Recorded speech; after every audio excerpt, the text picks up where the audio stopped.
अध्यक्ष विवेक रस्तोगी ने कहा कि सरकार की गरीबी के लिए जो नीतियां हैं वे 8 साल में धरातल पर उतरी हैं और लगातार जनता के विकास का काम हो रहा है। 2027 में एक बार फिर सरकार बनेगी।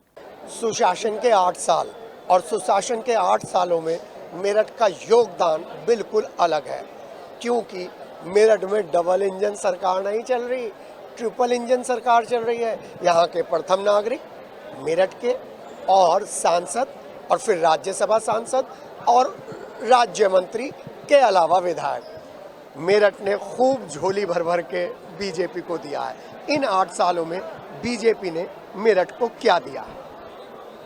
देखिए, सबसे ज़्यादा यदि किसी को मिला है तो मेरठ को मिला है।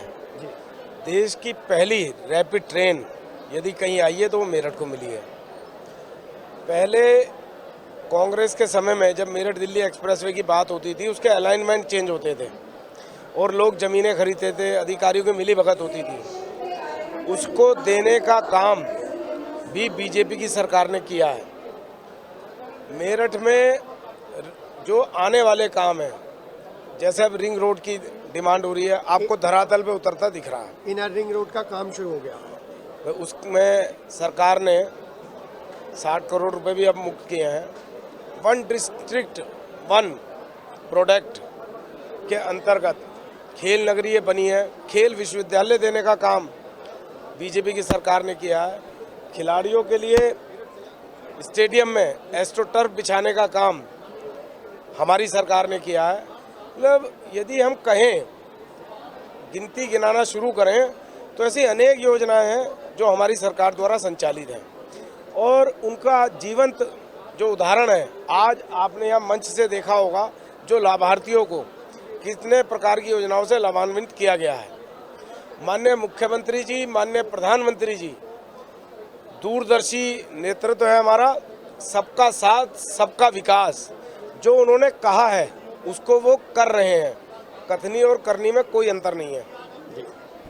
2027 की पृष्ठभूमि तैयारी शुरू हो चुकी है। भारतीय जनता पार्टी राजनीति को सेवा का माध्यम मानती है, इसलिए कोई चुनाव विशेष को देखकर कभी कोई काम नहीं करती। चुनाव में हमेशा लगी रहती है और सेवा कार्यों में हमेशा लगी रहती है। इसका एक पूरे संसार में एक उदाहरण है, वो सामाजिक उदाहरण भी है। सब समाज के लोगों ने भी उसमें सहयोग किया। कोरोना, विश्व में कोई देश ऐसा नहीं था और हमारे देश में बीजेपी को छोड़कर कोई पार्टी नहीं थी जिसने सेवा के कार्य किए और जो लोगों के बीच में रहे। अंतिम सवाल, अब टीम लीडर है, महानगर अध्यक्ष है, अपनी टीम कब घोषित कर रहे हैं?